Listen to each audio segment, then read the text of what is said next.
الامی، وہ نبی جن کا لقب امی ہے، اور امی کا معنی بے ادب لوگوں نے کیا ہے ان پڑھ، نعوذ باللہ من ذالک۔ باپ بھی انگوٹھا چھاپ ہو نا تو ہم اس کو ان پڑھ نہیں کہتے نہیں بھائی جیسا بھی ہے لیکن باپ میرا ہے، انگوٹھا چھاپے تو کیا ہوا، حقیقت ہے۔ آج لاکھوں لوگ ان پڑھ ہیں، انگوٹھے چھاپ ہیں، لیکن کروڑوں کے مالک ہیں، لیکن کوئی بھی ان کے منہ پر ان پڑھ نہیں بولتا۔ پڑھے لکھے بیٹے کو بھی کوئی یہ نہیں کہتا کہ تو ان پڑھ کا بیٹا ہے، لیکن ہم کیسے نبی کے امتی ہیں کہ اپنے نبی کو امی کا ترجمہ، جو غلط ترجمہ لوگوں کے سامنے عام کر رہے ہیں، اور وہ بتا رہے ہیں ان پڑھ، نعوذ باللہ من ذالک۔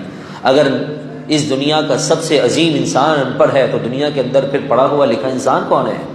اگر کوئی نبی کو ان پڑھ کہہ دے تو میں سمجھتا ہوں وہ دنیا کے اندر پڑھا لکھا جاہل ہے۔ لفظ امی کا معنی ان پڑھ نہیں ہے، لفظ امی کا معنی بے پڑھا ہوا، یعنی ایک انسان وہ ہوتا ہے جو کسی سے تعلیم لیتا ہے، اس کو کہتے ہیں طالب علم، اسٹوڈنٹ۔ اور ایک وہ ہوتا ہے جو اسٹوڈنٹ بھی نہ ہو، طالب علم بھی نہ ہو، لیکن سب کچھ جانتا ہو، بے پڑھا ہوا ہو، کسی سے پڑھا ہوا نہ ہو، بلکہ اسے اللہ نے خود اپنے فضل سے تعلیم عطا فرمائی ہو، جسے سمجھانے کے لیے علم لدنی کہا جا سکتا ہے کہ علم لدنی رب العالمین کی جانب سے خاص کرم ہوتا ہے۔ علم کی دو قسمیں ہیں، ایک علم کسبی جو انسان محنت کے ذریعے سے حاصل کرتا ہے، اور ایک ہوتا ہے لدنی، رب کی جانب سے عطا کردہ علم۔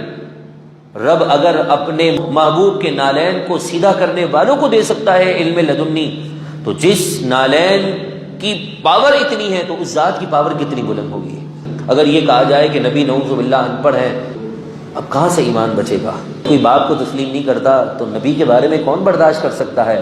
تو لہذا آج اس بات کو آپ سمجھ لیں کہ لفظ امی کا معنی ان پڑھ نہیں بلکہ بے پڑھا ہوا، جنہیں اللہ نے خود اپنے فضل سے تعلیم عطا فرمائی ہے۔